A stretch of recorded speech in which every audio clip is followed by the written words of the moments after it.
Hello, welcome to to Cosmic Love Connections with your host Judy Jewett and with co-host Catherine Lanigan. Hello, Catherine. Good morning. How are you, dear? I'm great. So what was happening is I had to, according to Instagram, soon as I went live here, then I was to hit the live button on Instagram.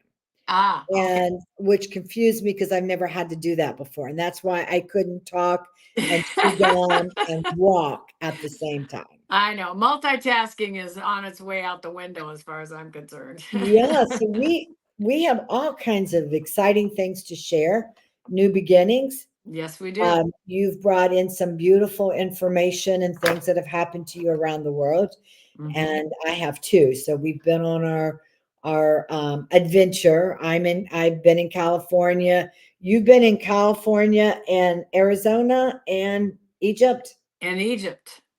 Yes, yes. Yes. Yes.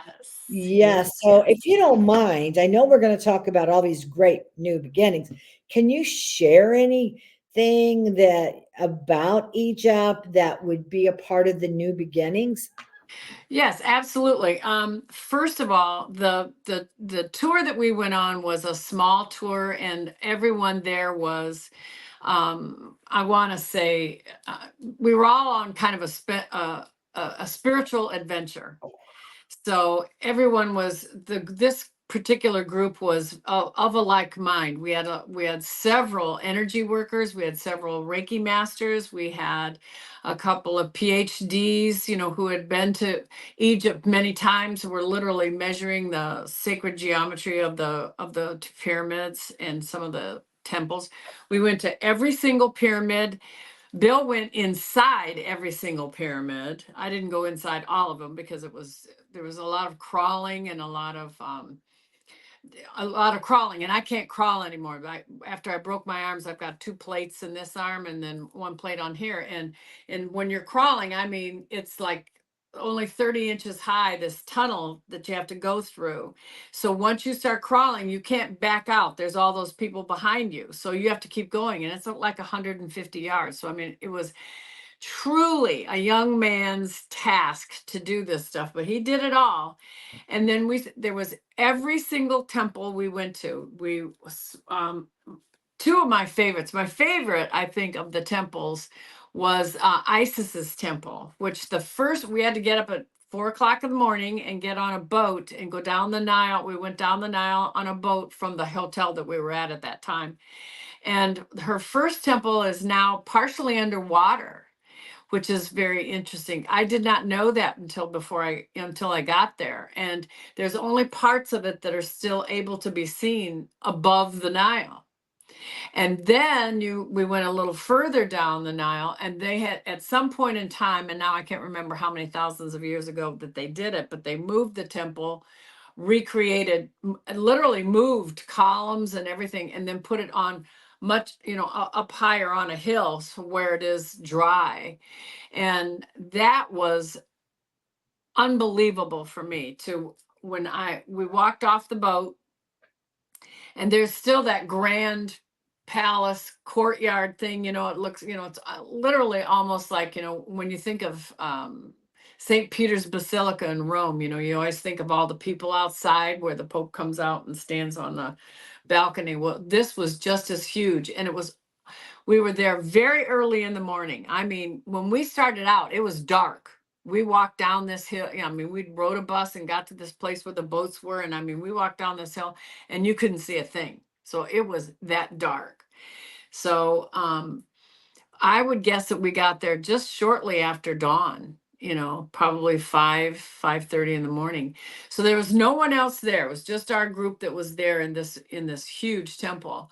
And just the way that the breeze came through the columns right off the Nile. It was, I mean, I could smell flowers and things that were literally like from a past memory, a past life memory or something.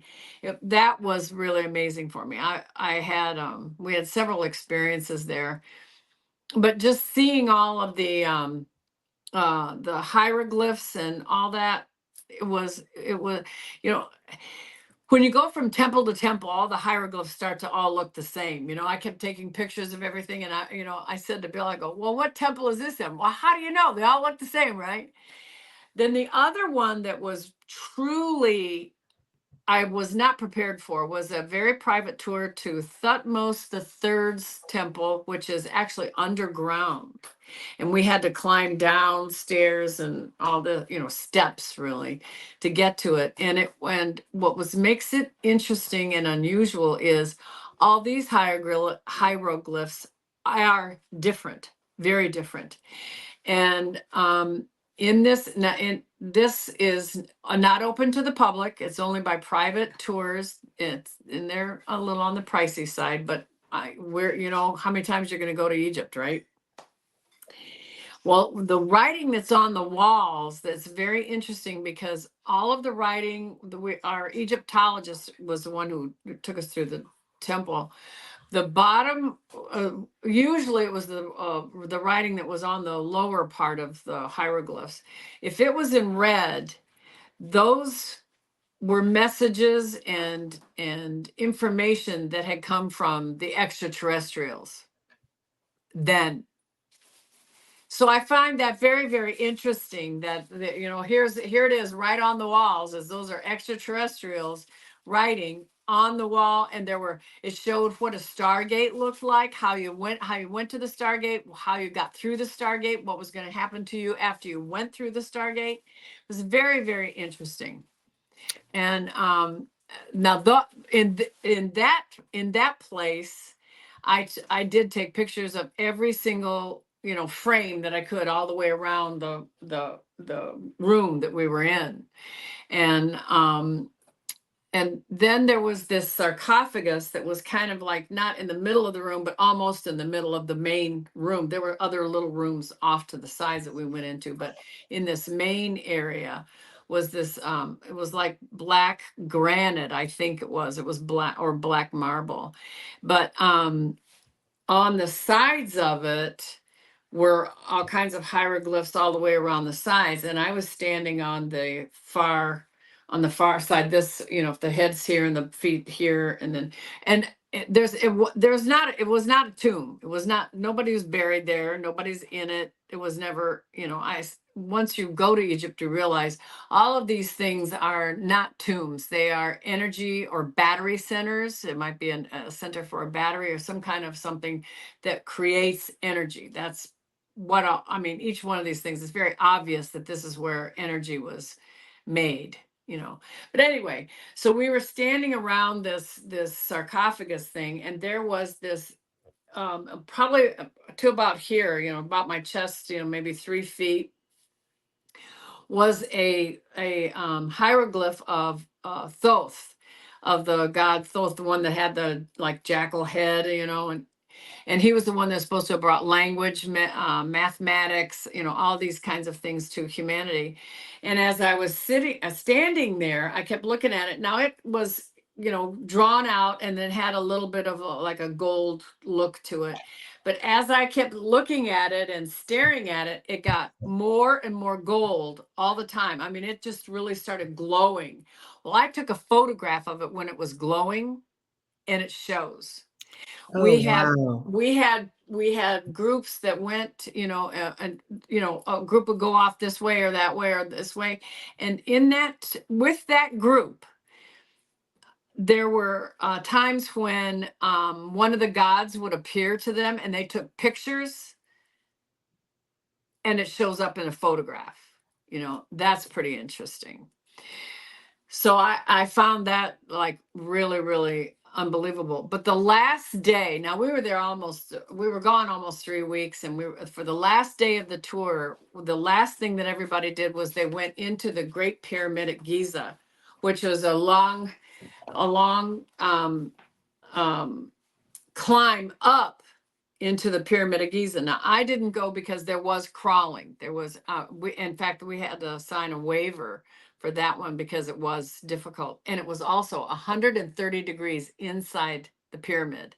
Now, Bill went in, but I did not go. I stayed in the bus, which was supposed to be an air-conditioned bus, but the driver turned the air conditioning off, and it was 105, 108.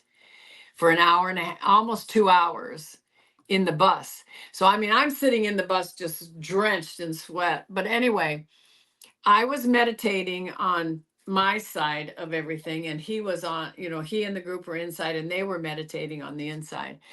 And I saw the walls in my meditation. I saw the walls pulsating, and I thought that can't be real. And I opened my eyes and I'm still seeing this pulsating walls of the Great Pyramid of Giza. That's impossible, right? So when they were all meditating on the inside, I was doing it at the very same time that they were doing it. And the woman who is the Egyptologist, she told us later, she was standing just on the outside of, she was inside the pyramid with everybody, but they were in the king's chamber, and she was standing in the doorway of the king's chamber over here, right? She said, I have been in this business for, decades and decades, and I have taken hundreds of groups into the Great Pyramid, and they've, done their meditations, groups that said they were spiritual. And she said, this is the first time the walls of the Great Pyramid pulsated. Wow. Exactly. And those kinds of things, I mean, we could have an entire show of all the kinds of stuff that went on and happened, but it was a very different, everyone there was high energy. Everyone came back and said, my whole life has changed. So when we were coming up, when you were coming up with the title, New Beginning, and I was just like, boy, is that ever apropos? It really is. We all were raised in our vibration of just to begin with, much less, a whole new outlook on everything. Yeah. That was, gosh, that was beautiful and wonderful. Yeah. It was just really, really amazing. It was one of the, I've wanted to go to Egypt since I was a little girl. And it was a trip of a lifetime. It was a beautiful tour. The hotels we stayed in were lovely. But it's something that I know no matter what happens to me the rest of my life, that cannot be repeated. That group that was chosen to come together and be there could not ever be repeated the way that it was, and we had several mediums, we had several psychics, we had um, medical mediums that were there, healers. I mean, so everyone was that kind of energy worker, certainly understood a lot more than just somebody who just wanted to go and gaze at the Giza or go for a camel Right. ride. Yeah, That which we sounds did. We did that too. that sounds beautiful. Just Yeah, gorgeous to yeah. be able to do that. Yeah, well, thank you for sharing Oh, the new absolutely. beginnings that you also went through. And then, okay, anything else about your other trips you want to share with new beginnings? And then when we went to Contact in the Desert, which was, we came home from Egypt, and I had 3 days to do the laundry, which doesn't seem like much, but when you've got camel dung on your jeans and everything's been sweated in for 3 weeks, and I mean, I still had sand in my sneakers when I got on the train to go to California. Doing the laundry was a big deal. We unpacked, did the laundry, packed, and left in 3 days. And by Monday morning, we were on a train and went to California. And it's a 3-day train trip to get there. We were there for about 5 days altogether. For 3 days, we worked at Contact. And what we did was these were Bill had several lectures with the crystal skull, and had all these beautiful slides that he has that are now 100 years old. When the skull was originally found at Lubantoon in Belize by Anna Mitchell Hedges and F.A. Mitchell Hedges. And but then after, what we mostly did was we had private sessions with individuals. And those private sessions were, every single one was an absolute new beginning for that person. And there was a lot of just clearing their energies, but the skull was able to tell that person where a lot of what their powers were, but put them on the path that they're supposed to be on if they weren't already, or validated the path that they were on, or something that they were supposed to do with one of their abilities that they hadn't focused on. Or so everyone that walked out had a new beginning. Oh, that's beautiful. Had a new Boy, beginning. isn't that wonder? I mean, I thought, okay, the title, I need it now. And it was Yeah. New Beginnings. Yeah. Gosh, we are so in sync. Yeah. Yeah. Imagine that. Yeah. But it was really something.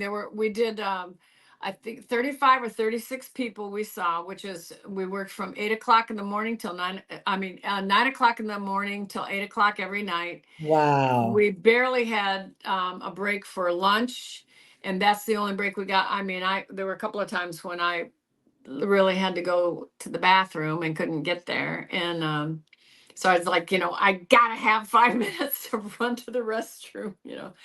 But I mean, it was just, it was lovely. I mean, it was really nice. They took care of us this time, and we had a nice suite that was just not only, we would go out of our room where we were giving our lecture in the sessions, and we walked down a few paces, took an elevator, went straight up a floor, and walked off the elevator right into and I mean, so we could go lay down and take 15 minutes, even if it's just 15 minutes, to just lay down, for my back. And because sitting, or sitting for all that kind of time, our legs would go numb, you know so it was tough. Yeah, but it sounded like you really helped a lot of people. We did. We That's really did. awesome. We really did. It was Yeah, very it was very self-satisfying for us, just having all those really nice people who just said, I just don't know what to do, and the skull would say, well, here it is, let me tell you. So that's yeah, pretty cool. that's amazing. Well, when I was in California there for 2 weeks, I was at Deer Park Monastery. That is a Buddhist Right. monastery. And it's my fourth visit and staying for 2 weeks. 16 days was really easy for me to do this time. That's I did good. record close to 41-minute videos that I will start on Monday. I'll get them posted for Monday. I'll start, and they're 4 reels, the REELS, and it had to do with conversations with a little Buddha's mom. And so what I did is walked around. I have more to record of just extraordinary things that happened for Mhm. me, like everything at the monastery, you're just in love. You're in amazement that you may walk down and you, because it's on top of a mountain and a valley still, and then you walk down to go to where the sisters are. They have their own monastery, and so there's like I think 300 or 400 or maybe more acres, and at the top is where all the monks are. And there's just there's a lot of buildings, like small buildings, like when I first went there I thought, oh my God, it's going to be like this. I'm thinking Catholic, right? And I'm not Right. Catholic, Yeah. but I'm thinking this big monastery with all these monks, and it wasn't like that at all. It was very, very different. But I had some real quality time with my one son, which was extraordinary. I love his path that he has chosen. As a parent, you think, what, your child's going to go be in a monastery and not have a family, sustain from worldly things. You go through Yeah. it, but there's nothing that could be more fulfilling is to watch your child go through the path of enlightenment. Yeah. It really is. It's just absolutely astounding. And the energy is so high, the vibration. They have a lot of people from the outside that comes usually on Sundays, and they do Dharma teaching. They do a meditation. They have usually chanting. So it's, like I That's said, so it's all, lovely. yeah, it's just all high vibration.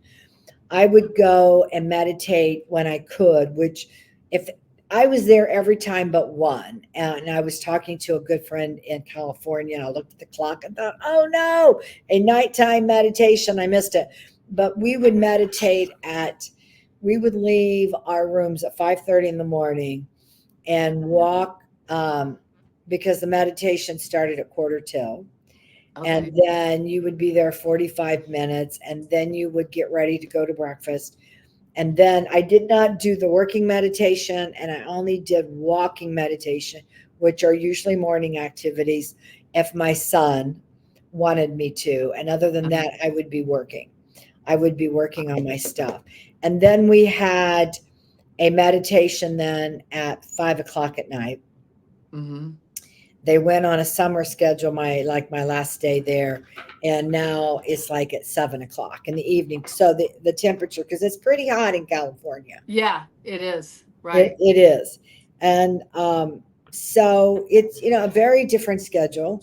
You're not yipping and yapping all the time. Right. That's, and being mindful is really about going within.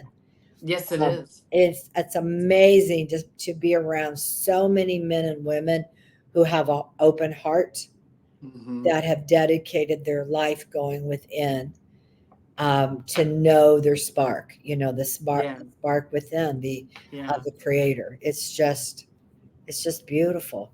It sounds so lovely. Just I so I lovely. went down one time and had dinner. The monks, once, I don't know if they do this once a week or once, a couple of times a month, I don't know. They literally, I mean, these monks are all different ages, these guys are. Oh, And really? there's a lot of the monks that are literally from the United States. They literally are not, from Vietnam. Oh, Most of that's the interesting. sisters are from Vietnam. Okay. And there's no reason other than, in the United States, we're very competitive, right? I mean, that's it. But as a monk, you're not. Right. And so the point is, you start at the top and you walk quickly because you want to, this is exercise, to the bottom of the gate where the gate is, and that's a mile and a half. And Okay. then they came back up. And I thought about it and I thought, no, I'm not going to do that one. I'm not, there's just no way. I've walked up the mountain, and I'm serious. There are like places that you just feel like you're going to tip over. It's so steep. Yeah. That's how I would describe it. Right. So I went and visited one, sister, and it was so sweet because I learned some things about the culture and how she's been a monk. I'm sorry, a sister since 19. And this is, so she's been a nun since 19, and now it's like 19 years later. I mean, Really? when you go into that sort of lifestyle and commitment of the Buddha transmissions, it's literally going back and opening back up to that pure heart if they didn't already have it, which, Yeah. coming from Vietnam, it was very big culture. It's an Yeah. honor to go into that, right? And so, the sister and I talked. It was great. And I didn't know that she was a Dharma teacher. I knew that she wrote songs, and I knew she played a guitar. Okay. And when there's a performance, which, the Thich Nhat Hanh Monastery in California is probably more westernized, right, than other places. So twice or once a year or whenever, if something is special, they'll have music. They'll have musicians, and there'll Oh, be music people that are a nun or a sister, right? I mean, a brother, yeah. Yeah. a monk, or I should say it correctly. I should say if they're a nun and a monk, or a brother and a sister, because they refer to themselves as brother and sister. One other thing I want to share, and I was not with the sister and two, women that were staying at their, monastery. I wasn't with them, but I can tell you that it is snake season in California. And in the mountains, they basically have two poisonous snakes. They have other snakes. I saw one little black snake, not a big deal. And they're two kinds of different, rattlesnakes.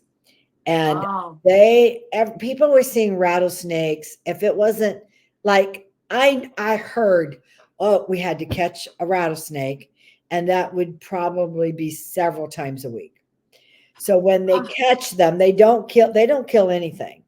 yeah. They catch the snake, they put it in a trash can, they put the lid on it, they take it down to the gate, they let the little critter out, and they take mice down there. I don't know what else they take. Oh, geez. Snakes, they take Yeah. whatever is in their space down there.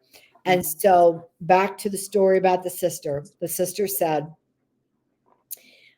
one of the, not sisters, I heard it not from the sister, I heard it from one of the women. She said, all of a sudden, the sister said, stop. So they decided to go up a trail, is what I'm saying. And they were on the trail, they had to stop. And the sister said, there is a copperhead. She could hear the rattles. And the Uh-huh. copperhead was on the side and it was coiled. Yikes. Well, what is so beautiful is rattlesnakes and snakes are not really aggressive. And Right. this is going to show you what happened. They stopped, and all the rattlesnake wanted to do was to cross the path on the other side. And it uncoiled, went across the road, and went about its business. I And love it. yeah, but think about it. You want to hold your breath, right? Yeah, no kidding. Yeah. So, to go along with our topic of new beginnings, it's always a new beginning because every day Buddha says is a new beginning. That's right. And so I want everyone to remember, no matter what their day is like, when they wake up the next day, it is a new beginning. So if you're having chaos in your day, stress, frustration, keep remembering to breathe. And it's all Mhm. about deep breathing. Pay attention. If you're holding your breath, being a shallow breather, or you're breathing in the air all the way, that will help you. And pause, because when you pause, even if it's for a few seconds, 5 minutes every hour, you get back to your breath. You're allowing your divine self, the spark, to engage, because the Right. spark, God, the creator, engages in neutral energy of just being, Right. right? And so Yeah. that will help, with the new beginnings of bringing in more love and light. And Hmm. definitely, if you're in California, New York, or Louisiana or Mississippi, there are Thich Nhat Hanh monasteries there that you can set up a time, see what the activities are, and go. It's well worth it. Um, and it's well worth it, I will tell you, to take on the traditions, whether, because I'm not a Buddhist, okay, but I Yeah. definitely am. It's in my consciousness to become mindful, and you become mindful in 5 different ways, and to practice that, because that will bring more peace in my Yes. life, in the crazy world that we live in. Yes. So, with that, anything else you want to share about new beginnings? Um, there are several people that just recently, and I'm thinking about the people that we, helped at the thing is at the contact in the desert, and some that have come to us is they're I want to say their life, like one of them, like their life was just shattered. Everything was like it was at the end of their rope. If you feel like you're at the end of your rope, and just remember is just stop, and just say, all right, that's the way everything was 1 minute ago, and you make a decision to choose, think positive, and choose and move on to something new that you want to create. What is it that you want to create? We are all the creators.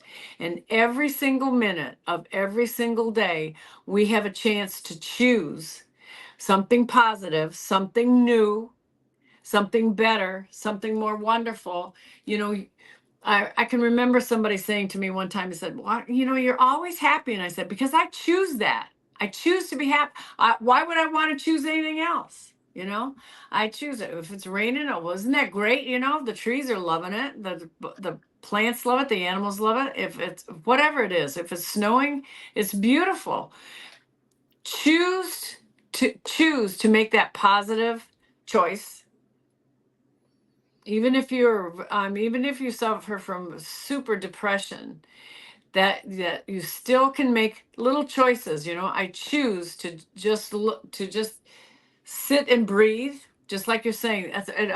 I agree with you totally. When you want to if you want to make a change, you have to stop and breathe. Take a deep breath. My mother would always say, stop, take a deep breath, count to 10. Whether you're angry or confused or don't know what to do, frustrated, just stopping and setting.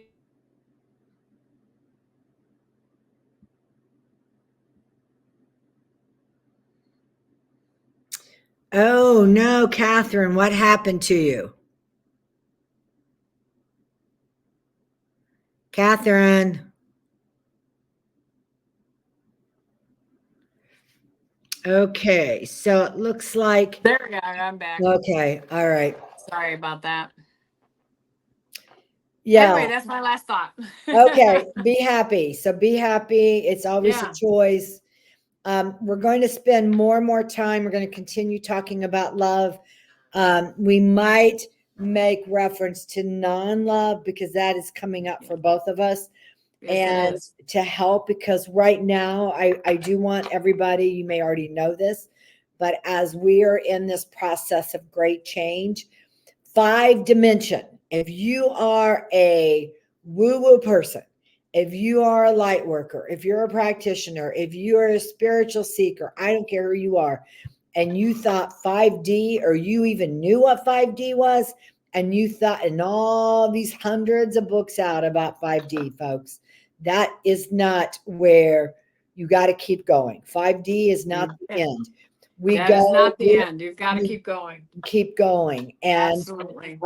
right now, Gaia, the planet Earth, is now already in 6th dimension. It's in the And, sixth and dimension. in this stage, remember that your words and your thoughts are Thoughts. going to go faster and faster of creating.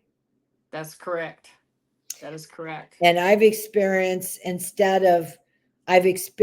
over and over again of saying something and see that if I'm shifting energy for someone or something, that it happens in now time. Right. There's no long healing. The old methods of healing, folks, are no longer working. You're That's going correct. to have to upgrade everything you're doing. And so with Gaia already in 6D, the first thing, remember that things happen instantaneously. So if you find there is more things in your life that is happening that is causing you pain and suffering, you need to stop. You need to reflect. You need to go in and breathe and change it. That's It can correct. change at every given moment. It That's can right. change. And as this energy will keep intensifying, because it is like, if you've ever been in love, and love will bring up everything that's not love. So if you're experiencing love and you love, go back and reflect like, oh yeah, and these things happened, right? So That's anything right. and everything that is not love will come to the surface to just let it go. To And that let it with go. Gaia, the same thing is going to happen in this great change. There is going to be more things happening on a planetary level, Yes. more things with possibly around the weather. And because that's one way, the extra heat, I feel like the oceans are going to get hotter. There's going to be more things. And then next year, we must be prepared because next year we will begin seeing more and more things. Some things later this year we will begin feeling and seeing, and we must be prepared. Yeah, I agree. And so we can ride the wave. And the more you have gone within, the more you will experience things at a different, profound level. Absolutely. Absolutely. And that's what we're here to do, is to experience the spark that we are. That's right. One more thing I want to say, two more things. The spark in me is the spark in you. The spark in you is the same in me, meaning we all are part of the whole. There is not one person on this planet that is more powerful than you. There is not one person on this planet that can experience more miracles than you. Mm-hmm. There is no one on this planet that can experience more love than you, because that is how powerful you are. That's right. You have to breathe. You have to let it go and allow the clarity to come into your life, because with clarity, you will know if information being given to you is not real. You will be able to be more in tune with the material decisions you make as this spiritual being living this this spiritual being living a human experience, right? You're going to understand. Right. I'll give you an example. How about making a decision of something you want? You feel like it's right, but if you have the gift of discrimination, before it transpires, you're going to know, did you make the right decision? Did you hire the right person? Did you get involved with the activity? Is it for the highest and best good? And then you can change it. Yes. And this is happening to everyone around the planet. Are you making the right decision? Are you ignoring your gut? Are you frazzled and beside yourself because you're not feeding the soul? Mm-hmm. It all is going to come down to self-love. Are you allowing the pure love that is in you, that is your soul, the spark? Are you allowing it to come through, to guide you, to allow that pure love to demonstrate every part of your life and decisions? And that is what we're here today to remind you, a new beginnings to allow happen. That's right. With that, we are going to go, and we will be back next Friday. Namaste. Namaste.